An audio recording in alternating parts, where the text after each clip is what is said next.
자, 이제 셋째 시간입니다. 자, 책은요 288페이지 보시면 돼요. 제 5절 점유 보호 청구권 보도록 하겠습니다.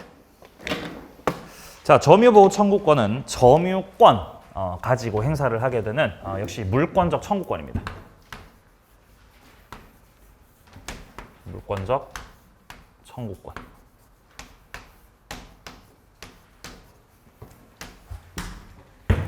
물권적 청구권이 다 그러하듯이 종류는 몇 가지가 있다?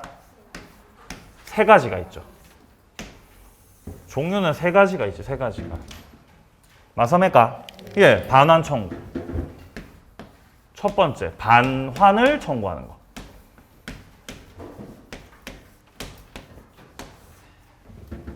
자, 두 번째, 방해 상태를 제거하라고 청구하는 거. 방해 제거 청구. 자, 그리고 방해 상태를 예방을 해달라고 청구하는 거. 예방 청구. 세 가지 종류가 있습니다. 자, 그리고 각각이 규정되어 있는 것은 반환 청구권 민법 204조, 방해 제거 청구권 205조, 예방 청구권이 206조예요. 이렇게 세 가지 종류의 물권적 청구권이 있습니다. 자, 거기서 205조하고 206조 이 두 가지 같은 경우는 크게 이렇게 중요도가 높진 않아요. 여기는 그냥 조문을 읽고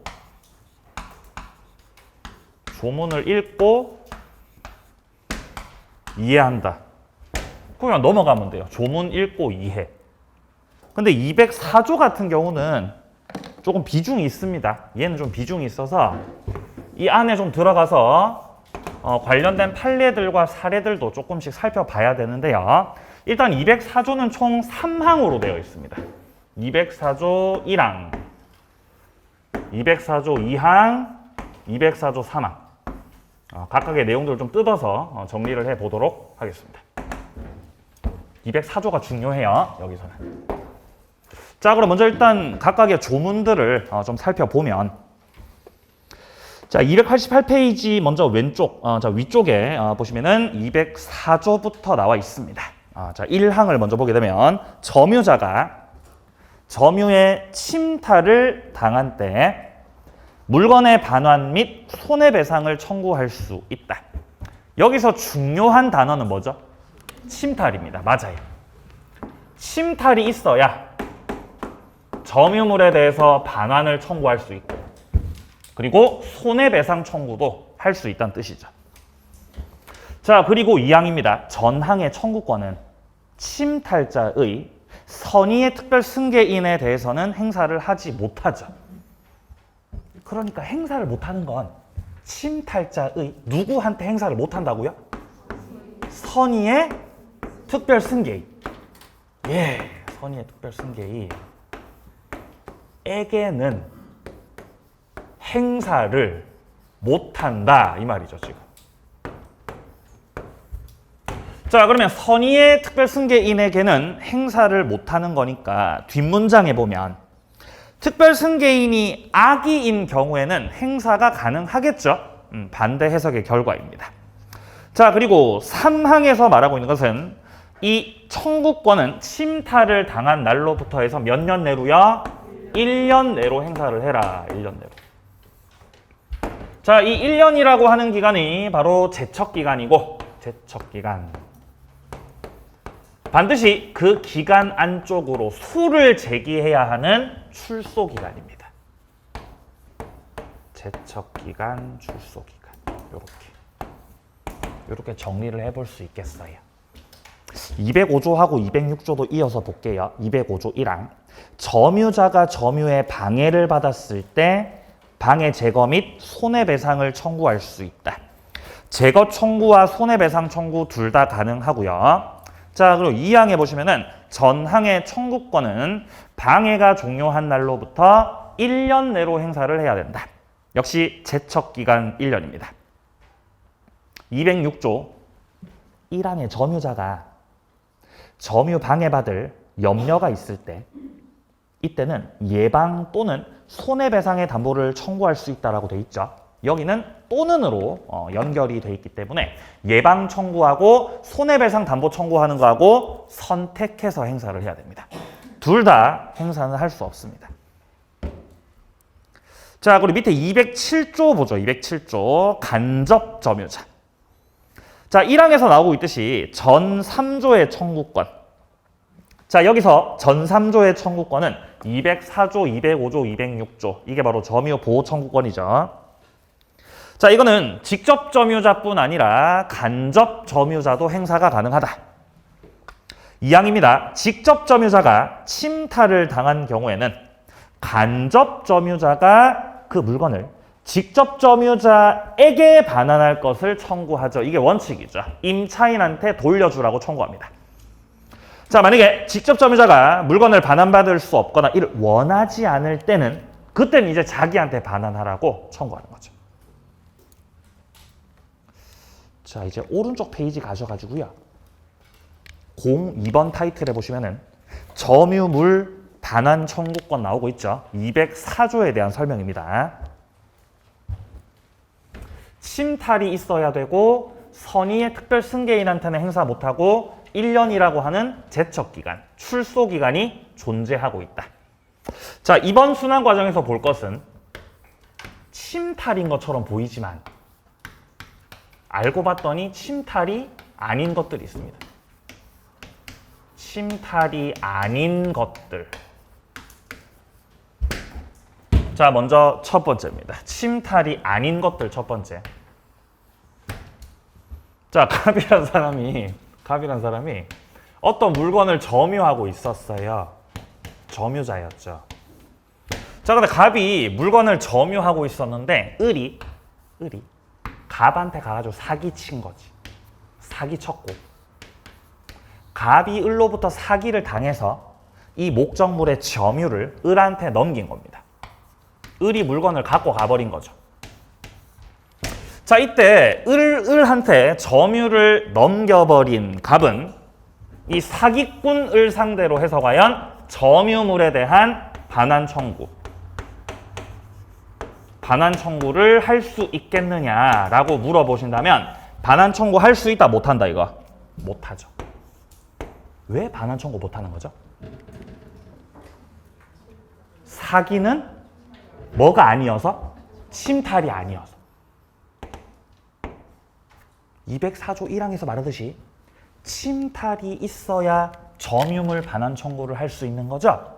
근데 이거는 사기를 당했고 을이 빼들어간 거예요. 갑이 지손으로 넘긴 거예요. 갑이 지손으로 넘긴 거죠. 자, 침탈이라는 건 빼앗음을 말합니다. 빼앗음, 훔치는 거. 이런 게 침탈이에요. 빼앗음, 빼앗김. 자, 근데 사기 같은 경우는 을이 억지로 빼들어간 게 아니라 갑이 쏘가서 지손으로 넘긴 거거든요. 따라서 침탈이 아니므로 점유물 반환 청구를 할 수가 없습니다. 자, 다음 두 번째. 자, 역시 갑이 어떤 물건을 점유하고 있었는데 그 물건을 두고 내려버렸어요. 지하철에서. 물건을 두고 내렸다. 물건을 잃어버린 거지. 자, 이렇게 잃어버린 물건을 가리켜서 유실물이라고 하죠. 유실물. 이 유실물을 을이 습득했어요. 그럼 결국에는 이 물건을 누가 점유하고 있는 거죠? 을이 점유하고 있는 거죠. 그래서 갑이 을을 쫓아가서 가져와라. 반환 청구. 할 수 있겠냐는 거지. 을은 물건을 훔친 거다, 물건을 주운 거다. 물건을 주운 거죠. 그러니까 유실물 습득한 자에 대해서도 반환 청구를 할 수 없다는 사실입니다. 네, 이 유실물 습득도 침탈이 아니야. 자, 다음 세 번째. 자, 갑이 노트북을 소유하고 있었는데 그 노트북을 을한테 빌려줬어요. 그럼 을은 노트북의 임차인이죠. 근데 을이 그 노트북을 또 다른 사람한테 또 빌려주려고 해요. 또 다른 사람한테. 근데 얘가 초딩이에요. 초딩한테 빌려주려고 해요. 노트북을. 그럼 초딩한테 노트북 가버리면 이 노트북이 어떻게 돼요? 어떻게 돼버리죠? 망가져 버리겠죠. 그죠? 망가지죠. 그럼 갑이 노트북을 빌려주라 그래? 하지 말라 그래? 하지 말라 그럴 거 아니에요. 야, 그거 하지 마. 그거 아니야. 하지 마. 근데 을이 무시하고 빌려주면, 소유자 갑을 무시하고 빌려주면 이게 바로 무단전대차죠. 무단전대차. 그럼 무단전대차를 해서 결국에 병이 이 노트북을 점유하고 있을 때 갑이 초딩한테 야 노트북 가져와 돌려줘 반환을 청구할 수 있냐는 거지. 점유물 반환 청구. 이거 청구해 못해? 병이 노트북을 훔친 거다, 을이 지 손으로 넘긴 거다. 을이 지 손으로 인도시킨 거죠? 이것도 침탈이 아니라고요. 무단전대차도 침탈은 아니다. 자, 따라서 점유물 반환 청구할 수 있다, 못한다? 못해요. 침탈 아닌 거 세 가지입니다. 첫 번째, 사기. 두 번째, 유실물 습득. 세 번째, 무단전대차. 세 가지 다 침탈이 아니어서 점유물 반환 청구를 할 수 없다는 사실이에요. 자, 지금 289페이지에서요. 289페이지에서 지금 파란색 2번에 보시면 청구 요건은 침탈인데요. 양괄호 1번에 침탈의 뜻이 나와 있습니다. 침탈은 점유자 의사에 기하지 않은 채 점유를 빼앗긴 것이다. 양괄호 2번 내려갑니다. 침탈에 해당하지 않는 것. 동그라미 1번. 점유자가 사기로 건물을 명도해 준 것이라면은 침탈이 아니므로 점유물 반환 청구권 행사할 수 없다. 그리고 동그라미 2번. 직접 점유자의 점유 이전이 간접 점유자 의사에 반한다 하더라도, 여기서 말하는 직접 점유자가 우리 노트북을 빌려 쓰고 있었던 임차인 을을 말하는 거죠. 이 직접 점유자가 점유를 이전시키는 것이 간접 점유자 의사에 반한다라는 거죠. 그러니까 임대인이 갑이 하라 그랬다, 하지 말라 그랬다? 하지 말라 그랬는데 점유를 이전시킨 거죠. 그러니까 이를테면 무단전대차신 거예요. 그렇다고 해도 훔친 건 아니기 때문에 침탈이 아니라는 거죠. 점유물 반환 청구를 할 수 없다. 밑에 3번 추가하세요. 3번 추가하세요. 유실물을 습득한 것도 침탈이다, 침탈이 아니다. 아니라고요. 따라서 점유물 반환 청구를 할 수 없다는 거지. 네. 이렇게 쓸 때까지 기다리는 거죠. 얼마나 친절해요. 친절함. 자, 그러면 결국 이 사기꾼한테 반환 청구를 할 수 없다는 건 이 물건의 소유자가 누가 된다는 거죠?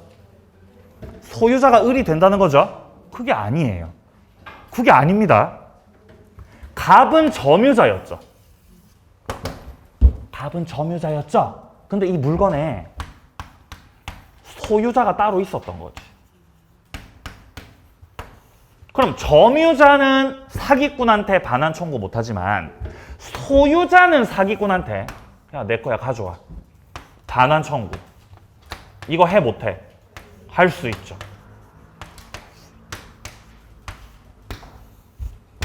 갑이 행사하는 반환 청구하고 병이 행사하는 반환 청구하고 급이 달라요. 급이 다릅니다. 뭐가 더 강력해? 요거 강력하죠. 이 반환 청구가 바로 소유물 반환 청구죠. 소유자의 지위에서 소유물 반환 청구를 하는 거하고 점유자의 지위에서 점유물 반환 청구를 하는 거하고는 다르다고요, 이게. 급이 달라. 소유물 반환 청구는 213조. 점유물 반환 청구는 204조. 급이 다르다는 거죠. 야, 그러면 습득자한테 반환 청구 못하니까 습득자가 자연스럽게 소유자가 되는 거네? 아니라고. 갑은 점유자였지만 여기 소유자가 따로 있을 수 있잖아요. 내 건데요? 아저씨, 내 건데요? 소유자는 반환 청구해 못해? 할 수 있다고, 반환 청구를. 급이 다르다고요. 그러니까 이 초딩한테 노트북 돌려달라고 할 때는 선생님 지금 점유물 반환 청구 204조 가지고 반환 청구를 하실 게 아니라 몇 조 가지고 와가지고 213조 갖고 와서 이 병을 상대로 해서 소유물 반환 청구 이거는 할 수 있다 못한다? 할 수 있다는 거예요. 지금 우리가 보고 있는 파트가 점유권 파트라는 걸 항상 기억해야 되고 소유권 가지고 행사하는 거랑은 분명한 차이가 존재한다는 걸 파악하셔야 됩니다. 이것들은 전부 다 제한이에요. 침탈이 있어야 되고 선의의 특별 승계인에게는 행사 못하고 1년 내로 행사를 해야 되고 이것들이 전부 다 제한이 걸려 있는 거죠. 그럼 예를 들어 소유권 가지고 행사하는 반환 청구 213조 같은 경우는 이런 제한이 걸려 있지 않은 거예요. 침탈이 없어도. 그리고 선의의 특별 승계인에게도 행사가 가능하고 1년 내로 행사 아니요. 1년 지나고 10년이 지나도 행사 가능한 거예요. 213조는요. 차이가 있겠습니다. 자, 그다음 이제 뒤로 넘어가서요. 290페이지에서 일단 3번에 상대방이 나와 있습니다. 현재 점유를 하는 자에게 행사를 하게 되는데 특별 승계인은 악의일 때만 상대방이 되고 지금 양괄호 2번에 나오듯이 선의인 경우는 행사를 할 수가 없다. 자, 밑에 4번의 내용 침탈당한 날로부터 1년 출소 기간을 의미한다. 이게 다고요. 자, 그 다음에 오른쪽 페이지로 가서 03번에 점유의 소 그리고 본권의 소가 나와 있죠. 208조. 208조 1항에 보시면은 점유권에 기인한 소와 본권에 기인한 소는 서로 영향을 미치지 않는다. 서로가 별개라는 거예요. 독립적으로 존재합니다. 그래서 2항에 나오듯이 점유권에 기인한 소는 본권에 관한 이유로는 재판을 할 수가 없다는 거죠. 지금은 점유권에 기인한 소니까 본권에 관한 이유로 재판을 할 게 아니라 뭘 가지고 재판해야 되죠? 점유권에 관해서 재판을 하셔야 되겠죠. 자, 여기까지 점유권 파트 마무리하겠습니다. 자, 물권 강론 두 번째 주자는 297페이지에서부터 시작되고 있는 소유권입니다. 자, 이제 소유권으로 넘어갈게요.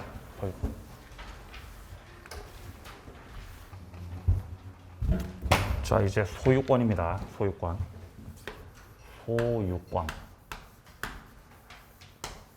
자, 먼저 첫 번째. 상린관계 중에서도 주의 토지 통행권을 보고 넘어가도록 하겠습니다. 주의 토지 통행권.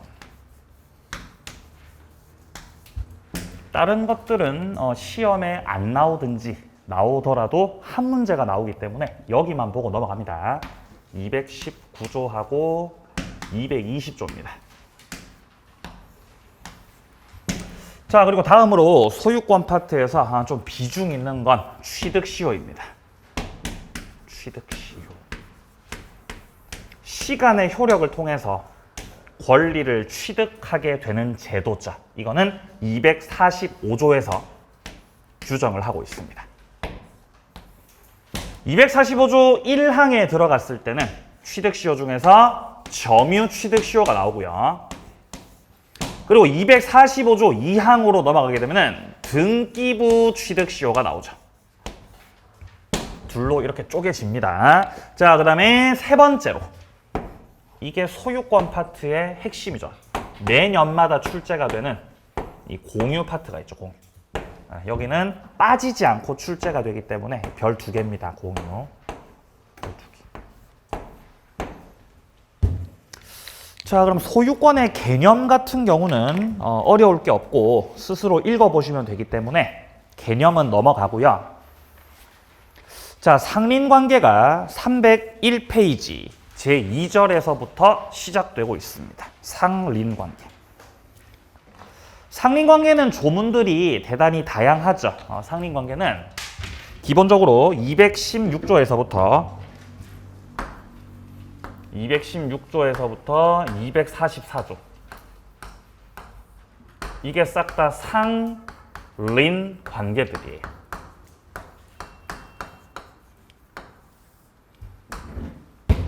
근데 이제 조문은 다양하지만 시험에 안 나오는 경우가 대부분이고 만약에 나온다 하더라도 한 문제를 절대 넘기지 않기 때문에 주로 단독 문제로 출제가 되어 왔었던 219조하고 220조만 보고 넘기겠다라는 것이에요. 자, 그래서 결국 최종적으로는 이제 304페이지요. 304페이지로 와보시면은 주의 토지 통행권이 나오고 있습니다. 자, 보시면 219조하고 220조가 나오고 있죠. 자, 먼저 1항부터 확인합니다. 1항. 어느 토지와 공로 사이에 토지 용도에 필요한 통로가 없다라고 돼 있죠. 자, 이렇게 통로가 없다는 건 뭐라는 거죠? 맹지라는 거죠. 자, 그러면 맹지니까 이 토지 소유자는 주위의 토지를 통행하거나 통로를 개설하지 않으면 공로 출입을 못하기 때문에 출입 가능해도 너무 과다하게 비용이 드니까 주위의 토지를 통행할 수 있고 필요하다면 통로 개설도 가능합니다. 자, 그런데 이항입니다. 다만 이로 인해서 통행지 소유자에게 손해를 줬을 때는 그 손해를 갖다 보상해 줘야 된다는 거죠. 자, 그래서 지금 219조에서 규정하고 있는 건 유상통행권입니다. 219조에서 규정하고 있는 건 유상통행권.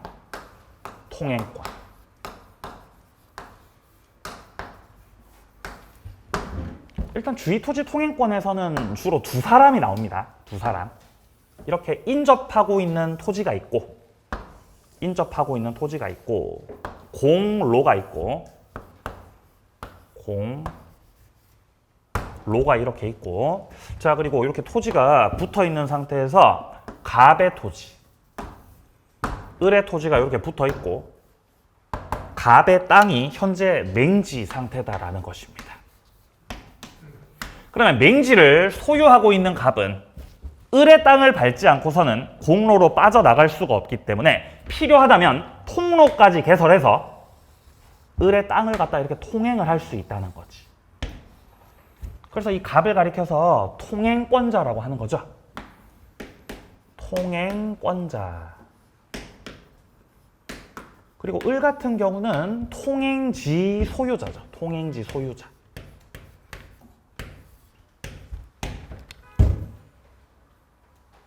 자, 이때 갑이 아무래도 이렇게 을의 땅에다가 통로를 만들어서 통행을 하다 보면 을 같은 경우는 이제 손해가 생길 수밖에 없겠죠. 그럼 손해를 보상해, 손해보상하지 마.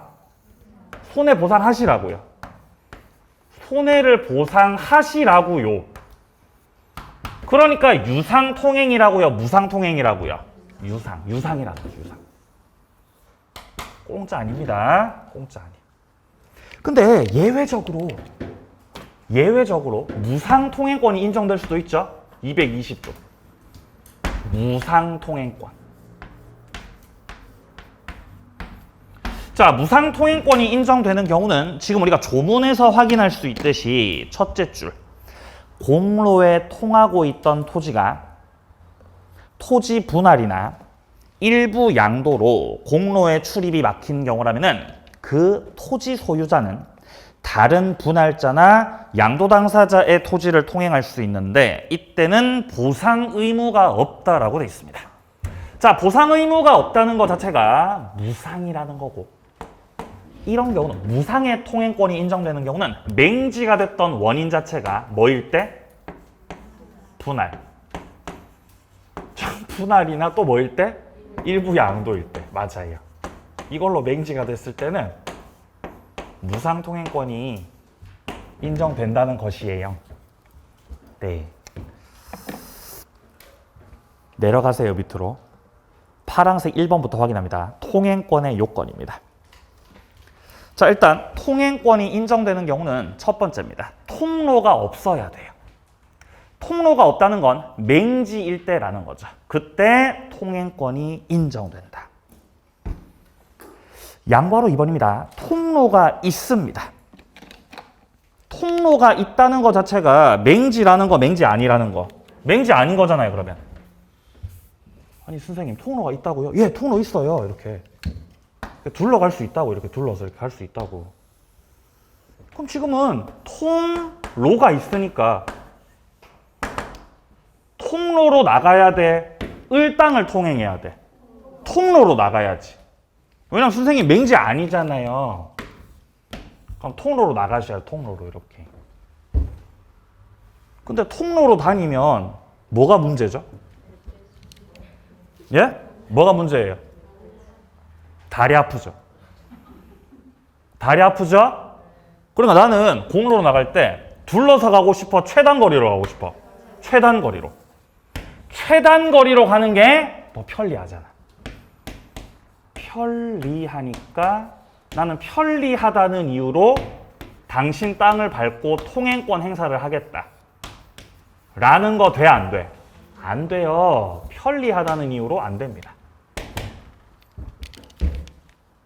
통로가 있으면 통로로 가야 됩니다. 자, 근데 통로가 있긴 있는데, 이 통로가 이용에 부적합할 수가 있죠.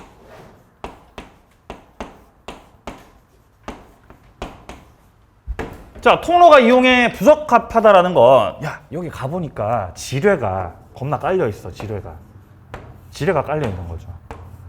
그럼 다녀요, 못 다녀요? 못 다니잖아요. 못 다녀요.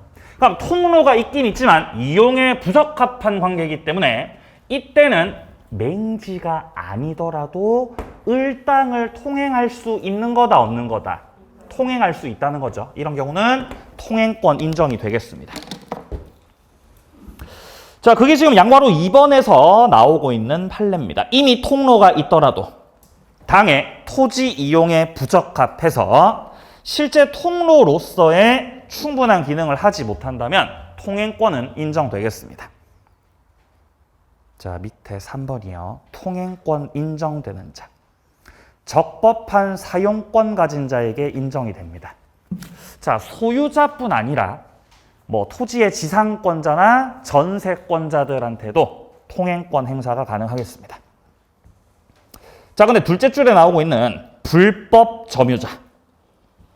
자, 그리고 명의 신탁자. 이런 분들한테는 인정되지 않습니다. 자, 오른쪽 페이지 가서요. 자, 위쪽에 핵심 판례 박스가 나와 있습니다. 핵심 판례 박스 안에서 동그라미 1번입니다. 우회도로가 존재하고 있습니다. 주거지역에서 공로에 이르는 길로 폭 2m 우회도로가 있다. 그러면 주위 토지를 통행해서 공로에 이르는 것이 더 편리하다는 이유만으로 통행권 행사를 할 수는 없다는 것이에요. 불편해도 통로가 있으면 통로로 다녀라 이 말이죠. 네, 물론 이제 지뢰 깔려 있으면 안 되겠지만요. 자, 동그라미 2번입니다. 장차 이용 상황을 미리 대비해서 통행권을 행사하겠다. 안 됩니다. 통행권 행사는 현재 용법에 따라서 행사를 하는 것입니다. 3번. 스스로 지가 통로를 막았어요. 그럼 통행권 행사 안 되는 거죠. 지가 막았는데요. 내려갑니다. 파란색 2번의 내용. 첫 번째. 통로를 개설할 수 있다. 주위토지 통행권자는 필요한 경우에 통행지상에 통로 개설할 수 있고 모래 깔거나 돌계단, 나무 제거하는 등의 방법으로 통로 개설이 가능합니다. 동그라미 2번입니다. 통로 개설 비용은 통행권자가 부담한다. 통로 개설하는 것 자체가 통행권자를 위해서 하는 거기 때문에 비용은 통행권자가 부담한다. 자, 3번입니다. 통행에 방해가 되고 있다면 그 방해되는 담장에 대해서 철거를 청구할 수 있습니다. 이때 담장 철거는 누구 비용 부담이죠? 통행권자 부담, 통행지 소유자 부담. 통행지 소유자 부담입니다. 셋째 줄에 나오고 있죠? 통행지 소유자는 철거 의무를 부담한다. 자, 양가로 2번 내려가세요. 통행은 인정되는데 배타적 점유는 안 된다. 통행은 인정되는데 뭐는 인정 안 된다? 점유는 안 된다고, 점유는. 안 된다고, 점유는 안 된다. 만약에 갑이 여기를 점유하면 을이 냅둬요, 을이 나가라 그래요. 나가라 그러죠. 가능합니다. 나가라고 할 수 있습니다. 자, 뒤로 넘어가세요. 3번, 손해가 가장 적은 장소와 방법을 택해야 된다. 아무래도 통로를 개설하다 보면 이 통행지 소유자 입장에서는 손해가 생길 수밖에 없는 건데 손해는 가급적 적게. 그러니까 통로를 이렇게 가세로 만들어야 돼, 가세로. 그죠? 길을 가세로 만들어야지, 가세로. 통로를 예를 들어서 뭐 통로를 뭐 이런 식으로 만들면 돼, 안 돼? 이러면 안 되죠. 손해가 크잖아요. 그렇게 하지 말고 가세로 이렇게 손해가 적게끔 하시라는 거지. 자, 4번입니다. 통행로는 고정이 아니죠. 통행권은 지역권과는 다르게 항상 고정돼 있는 것이 아니라 통행권이 인정되었더라도 이후에 어떤 토지 현황이나 이용 상황에 변동이 생길 수 있고 통로 위치도 바뀔 수가 있겠습니다. 자, 내려갑니다. 5번입니다. 통행권의 소멸입니다. 일단 주의 토지 통행권이 발생했다고 하더라도 나중에 그 토지에 접하는 통로가 개설됐다. 여기에 통로가 공로가 또 개설된 거죠. 여기에 공로가 들어서면 이제 더 이상 갑은 맹지가 아닌 거죠? 그럼 바로 나가시면 되잖아요. 더 이상 통행권을 행사하시면 안 된다는 거죠. 자, 내려갑니다. 보상 여부. 양과로 1번에 나오는 유상 통행권이 원칙입니다. 손해를 보상해줘야죠. 동그라미 2번 확인하세요. 통행지 소유자는 누구한테 보상을 청구한다? 통행권자한테 보상을 청구한다. 3번에 통행권자의 허락을 얻어서 사실상 통행하고 있는 자에게는 보상을 청구할 수 없다. 여기서 허락을 얻어서 사실상 통행하고 있는 자들이 바로 식당 손님들이에요. 식당 손님들. 이렇게 맹지가 이렇게 있었는데요. 맹지가 이렇게 있었고 길이 이렇게 있으니까 여기서 갑이 통로를 개설했던 거예요. 통로 개설하고 왔다 갔다 했던 거예요. 왔다 갔다. 근데 오른쪽 땅을 을이 소유하고 있었던 거지, 여기를. 근데 갑이 여기서 마침 식당을 했던 거예요, 식당을. 갑이 여기서 식당을 하셨던 거예요. 식당이 장사가 잘 됐던 거예요. 장사가 잘 돼서 식당 손님들이 왔다 갔다 계속 하는 거잖아, 왔다 갔다, 손님들이. 그럼 손님들이, 식당 손님들이 이렇게 계속 왔다 갔다 하면은 을이 기분이 좋아요, 을이 배가 아파요? 배가 아프죠? 배가 아프잖아요. 그래서 우리 여기 서가지고 지나갈 때마다 통행하실 때 500원입니다. 라고 하면서 보상을 요구하면 돼, 안 돼? 안 된다는 거예요. 자, 식당 손님들한테 보상을 청구하지 말고 누구한테 보상 청구해라? 예, 통행권자한테, 얘한테 보상 청구하시라는 거죠. 허락을 얻어서 점유하는 자를 상대로는 보상 청구를 하지 마시라라는 내용입니다. 자, 동그라미 4번도 확인하세요. 통행권자 보상의 이행은 통행권의 성립 요건은 아닙니다. 그러니까 손해를 보상하지 않았다고 해서 통행권이 즉시 막 소멸하고 그렇게 되진 않습니다.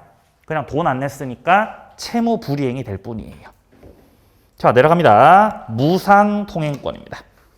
자, 무상통행권이 인정되는 경우는 분할이나 일부 양도의 경우입니다.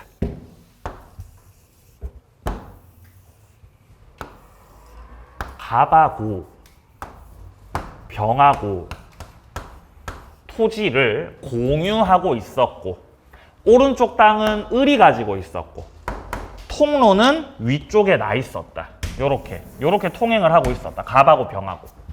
그럼 위쪽을 갑도 통행하고 병도 통행을 하고 있다가 둘이 싸웠던 거죠. 싸워서 갈라선 거죠. 이게 분할된 거지, 분할. 그럼 토지가 이렇게 분할로 인해서 위쪽을 갑이 소유, 아래쪽을 병이 소유할 때 분할로 인해서 병의 땅은 다시 맹지가 된 거죠. 갑은 기존의 통로로 빠져나가면 되죠. 근데 병은 못 나가잖아요. 근데 병은 갑이 싫잖아요. 그러니까 병은 어디로 나가요? 밑으로 이렇게. 그럼 누가 열받죠? 을이 열받죠. 아, 내 땅은 뭐 공원이구나. 공원이는 내 땅이 그래 열받잖아. 그러니까 이렇게 하지 마시라는 거예요. 이렇게 다니지 말고 분할로 인해서 맹지가 됐으니까 병은 요렇게 나가서 이렇게 가시라고. 자, 대신에 병이 갑땅 밟을 때는 보상을 해줘야 된다. 보상 안 해도 돼. 보상 안 해도 돼. 무상이야, 무상. 그러니까 을을 보호해주기 위해서 이 경우에 분할의 당사자 간에는 무상통행권 인정을 해주겠다는 거죠. 자, 만약에 이 땅을 갑이 혼자서 다 소유하다가 토지를 잘라서 일부만 양도한 경우도 역시 마찬가지입니다. 당사자들 간에는 무상통행권이 인정된다.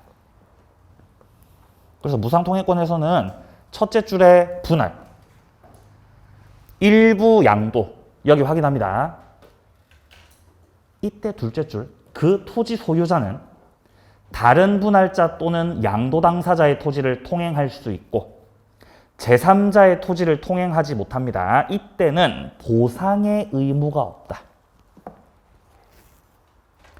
다른 분할자나 양도 당사자 토지 통행하라는 거죠. 다른 분할자나 양도 당사자 통행하시라고. 다른 제3자 땅 밟고 가면 돼, 안 돼? 안 돼. 그렇게 하지 말라고. 그렇게 하지 말고 니네끼리 잘 이렇게 하시라고. 자, 이때는 보상 의무가 없습니다. 자, 그럼 오른쪽 가세요. 오른쪽 페이지에서요. 동그라미 3번에서 무상통행권은 분할된 토지의 특정 승계인한테까지도 적용이 되는 것이냐를 묻고 있죠. 일단 무상통행권이 인정되는 거는 분할이나 일부 양도의 당사자 사이에서 인정됩니다. 당사자 사이에서 인정된다. 만약에 병이 이 땅을 소유하다가 이 땅을 팔아버리면 병이 이 땅을 팔았어요. 팔아가지고 소유자가 정으로 바뀌었어요. 정으로. 그럼 정 같은 경우는 분할이나 일부 양도의 당사자가 아니죠. 얘는 승계인이거든요. 승계인. 자, 따라서 승계인 같은 경우는 무상이 아니고 다시 원칙으로 돌아가서 유상이 됩니다. 다시 원칙으로 돌아가요. 그래서 핵심 판례 나오죠. 무상의 통행권에 관한 220조는 직접 분할자 또는 일부 양도 당사자 사이에서만 적용되고 특정 승계인에게까지는 적용되지가 않습니다. 자, 나머지 상린관계들은 보지 않습니다. 일단 이번 과정에서는요. 넘어가세요. 자, 취득시효 갑니다. 취득시효 311페이지. 자, 311페이지 밑에 쪽에 보시면은 02번에 취득시효가 나와 있습니다. 시간의 효과로 권리를 취득한다. 여기에 두 가지가 있죠. 245조 1항 점유 취득시효, 245조 2항의 등기부 취득시효 두 가지가 있습니다. 자, 먼저 점유 취득시효부터 확인하면 일단 요건들을 좀 확인해 볼 필요가 있어요. 자, 일단 요건이 조문에 나오니까 자, 조문을 좀 보죠. 312페이지에서요. 중간에 245조 1항을 보면 점유 취득 시효가 나오고 있습니다. 20년간 소유의 의사로 평온하게 공연하게 부동산 점유하는 자는 등기함으로써 소유권을 취득한다. 몇 년짜리죠 일단? 20년짜리입니다. 자, 20년간의 점유를 해야 되는데 그냥 점유를 하는 게 아니라 소유의 의사를 가지고 자주 뿐만 아니라 평온하게 공연하게 점유를 하면 결국 마지막에 뭐를 함으로써? 등기를 함으로써 소유권을 취득한다. 이게 바로 점유 취득 시효죠. 여기서 20년 동안에 자주 평온 공연 이거를 완료하게 되면은 이걸 시효가 완성됐다고 표현하죠. 자, 이때 20년 동안에 이렇게 시효를 완성시켰다고 해서 곧바로 소유자가 되는 게 아니죠. 반드시 뭐를 해야 된다고? 등기해야 된다고. 등기를 해야 소유권 취득을 하신다는 거죠. 자, 다음 등기부 취득 시효는 요건이 좀 차이가 있죠. 자, 등기부 취득 시효는 어디 나오냐면요. 자, 뒤로 조금 넘어가야 돼요. 조문을 보려면 등기부 취득 시효는 320페이지. 320페이지 보시면 이미 소유자로 등기가 된 자가 이미 등기된 자가 10년간 소유의 의사를 가지고 평온하게 공연하게 자평공 추가적으로 선의 무과실로 점유를 하게 되면은 이때는 이미 등기를 한 자이기 때문에 등기할 필요 없이 10년을 채우면은 소유권을 취득하죠. 이게 바로 등기부 취득 시효인 거죠. 그래서 일단 점유 취득 시효하고 등기부 취득 시효의 이 요건상 차이를 좀 파악하시라는 거죠. 점유 취득 시효는 20년짜리. 등기부 취득 시효는 몇 년짜리? 자주 평온 공연은 똑같죠? 자, 선의 무과실이 다릅니다. 선의 무과실. 등기부 취득 시효에서는 선의 무과실이 추가되죠? 그래서 50% 할인돼요. 기간을 깎아준다고요. 기간 깎아줬죠? 반으로 깎아줬잖아요. 선의 무과실 때문에 그런 거예요. 그리고 점유 취득 시효에서는 등기를 함으로써 소유권 취득했죠. 근데 등기부 취득 시효는 등기가 이미 된 자가 10년간 점유를 하게 되면은 소유자가 되는 겁니다. 자, 이 두 가지 중에서 점유 취득 시효가 훨씬 더 비중이 크죠. 뭐가 더 비중이 크다고요?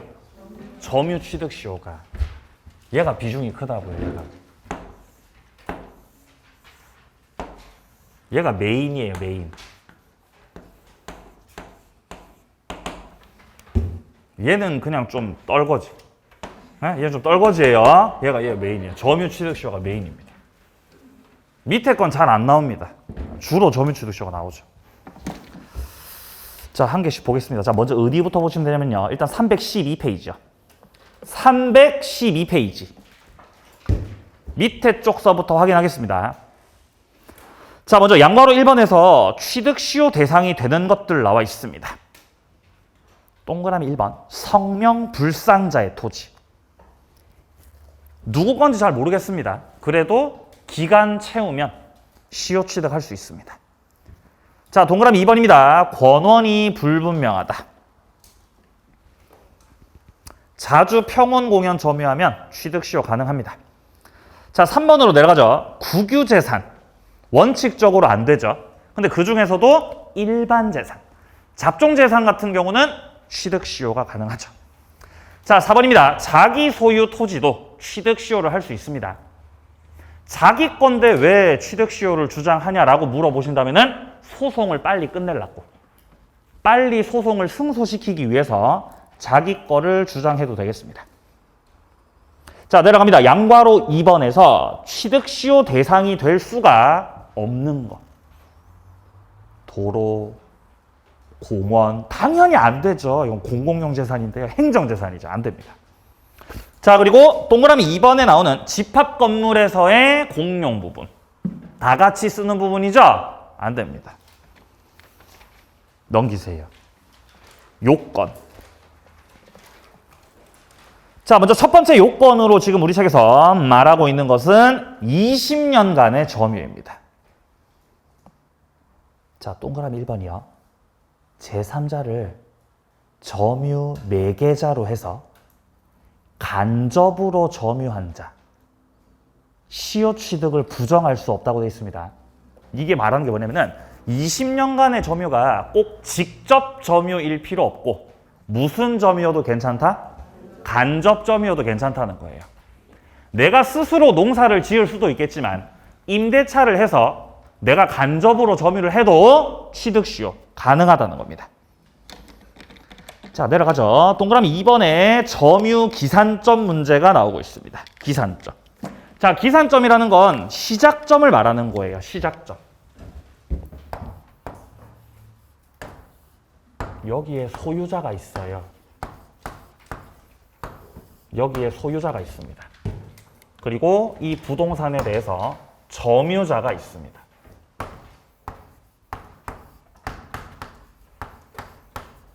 그리고 을로부터 점유를 승계받아서 지금껏 계속해서 또 점유를 하는 병이 있다는 거죠. 근데 지금껏 병이 해왔던 이 점유가 지금 17년이에요. 17년 동안 병 같은 경우는 자주 점유를 해왔습니다.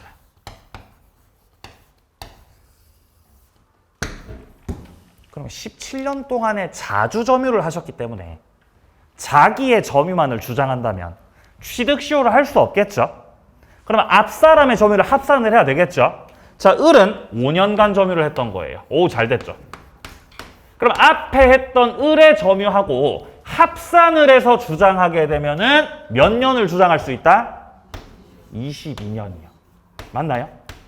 22년. 맞잖아요. 근데 을의 점유가 타주였던 거예요. 을의 점유가 타주니까 을이 점유를 시작했던 때부터 기산점을 잡고 현재로 쭉 이어지게 되면은 결국 22년 동안에 무슨 점유가 된다? 타주가 돼버리는 거죠. 그럼 이렇게 돼버리면 병은 취득시효를 해 못해? 못하는 거죠. 타주니까요. 타주. 그럼 병은 어떻게 해야 돼요? 3년 채우셔야죠. 3년 채워야죠. 이 고리를 끊어버려야죠. 그죠? 너 타주야? 꺼져. 합산 안 해. 3년 더 기다릴 거야. 근데 점점 갑이 압박을 해오는 게 느껴져요. 네? 왠지 내일 내가 자고 일어나면 갑이 나타나가지고 나가 이럴 것 같아요. 불안해, 안 불안해? 불안하죠. 계속 꿈에 갑이 나오는 거예요. 그래서 병이 이런 경우는 현재를 기산점으로 잡고 과거로 거슬러 갈 수 있어요. 이런 걸 역산이라 그래요. 역산을 하게 되면 점유를 시작한 게 자주가 되고 현재를 기준으로 과거로 거슬러 가기 때문에 역산을 할 경우는 22년 동안에 무슨 점유가 된다? 자주가 되는 거예요. 그렇죠. 자주가 되죠. 그러면 역산을 하게 되면 병이 취득시효 주장할 수 있는 거죠. 자, 과거를 기산점으로 잡아서 시간 순서대로 오는 거, 이거를 정산이라고 하고, 현재를 시작으로 잡아서 과거로 거슬러 가는 거를 역산이라고 하는 거예요. 그러니까 정산을 하느냐, 역산을 하느냐에 따라서 취득시효가 되기도 안 되기도 하는 거죠. 정산이 원칙입니다. 정산이 원칙이다.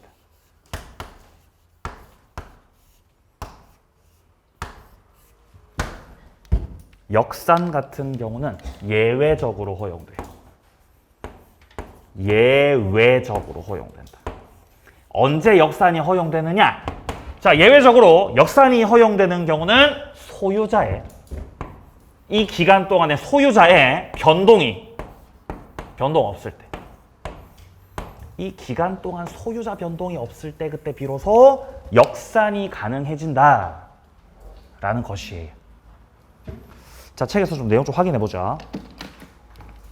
자, 동그라미 2번을 확인합니다. 점유의 기산점이라고 되어 있습니다. 자, 기억입니다. 등기부상 소유 명의자가 동일하다. 그러니까 소유자 변동이 있었다, 소유자 변동이 없었다. 소유자 변동이 없었죠. 그럼 임의로 기산점 선택할 수 있다고 하죠. 쓰세요. 역산이 가능하다.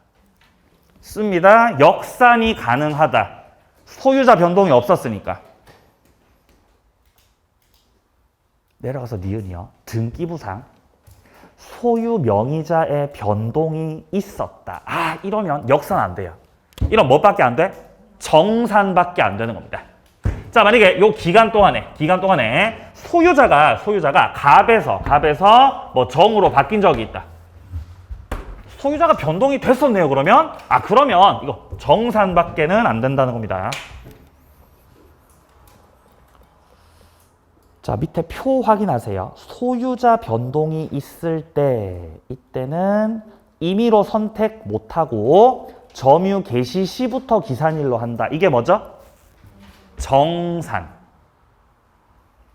참 밑에요. 소유자 변동이 없을 때 임의 선택 가능하죠? 역산. 자, 기산점 문제를 먼저 살펴봤어요.